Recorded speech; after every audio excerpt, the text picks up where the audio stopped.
സങ്കീർത്തനങ്ങൾ 91 അധ്യായം. കർത്താവിൻ്റെ സംരക്ഷണം. അത്യുന്നതൻ്റെ സംരക്ഷണത്തിൽ വസിക്കുന്നവനും സർവശക്തൻ്റെ തണലിൽ കഴിയുന്നവനും കർത്താവിനോട്, എൻ്റെ സങ്കേതവും എൻ്റെ കോട്ടയും ഞാൻ ആശ്രയിക്കുന്ന എൻ്റെ ദൈവവും എന്നു പറയും. അവിടുന്ന് നിന്നെ വേടൻ്റെ കെണിയിൽ നിന്നും മാരകമായ മഹാമാരിയിൽ നിന്നും രക്ഷിക്കും. തൻ്റെ തൂവലുകൾ കൊണ്ട് അവിടുന്ന് നിന്നെ മറച്ചുകൊള്ളും. അവിടുത്തെ ചിറകുകളുടെ കീഴിൽ നിനക്ക് അഭയം ലഭിക്കും. അവിടുത്തെ വിശ്വസ്തത നിനക്ക് കവചവും പരിചയും ആയിരിക്കും. രാത്രിയിലെ ഭീകരതയെയും പകൽ പറക്കുന്ന അസ്ത്രത്തെയും നീ ഭയപ്പെടേണ്ട. ഇരുട്ടിൽ സഞ്ചരിക്കുന്ന മഹാമാരിയെയും നട്ടുച്ചയ്ക്ക് വരുന്ന വിനാശത്തെയും നീ പേടിക്കേണ്ട.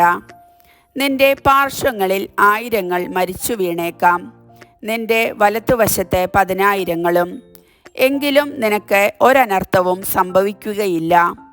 ദുഷ്ടരുടെ പ്രതിഫലം നിന്റെ കണ്ണുകൾ കൊണ്ട് തന്നെ നീ കാണും. നീ കർത്താവിൽ ആശ്രയിച്ചു, അത്യുന്നതനിൽ നീ വാസമുറപ്പിച്ചു.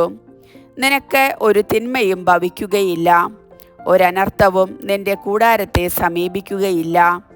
നിന്റെ വഴികളിൽ നിന്നെ കാത്തുപാലിക്കാൻ അവിടുന്ന് തൻ്റെ ദൂതന്മാരോട് കൽപ്പിക്കും. നിന്റെ പാദം കല്ലിൽ തട്ടാതിരിക്കാൻ അവർ നിന്നെ കൈകളിൽ വഹിച്ചുകൊള്ളും. സിംഹത്തിൻ്റെയും അണലിയുടെയും മേൽ നീ ചവിട്ടി നടക്കും. യുവസിംഹത്തെയും സർപ്പത്തെയും നീ ചവിട്ടി മെതിക്കും. അവൻ സ്നേഹത്തിൽ എന്നോട് ഒട്ടി നിൽക്കുന്നതിനാൽ ഞാൻ അവനെ രക്ഷിക്കും.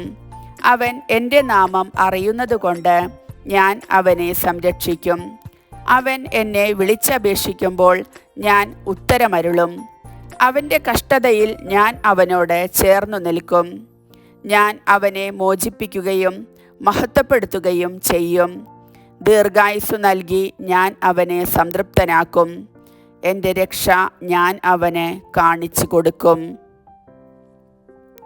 കർത്താവിൻ്റെ വചനം.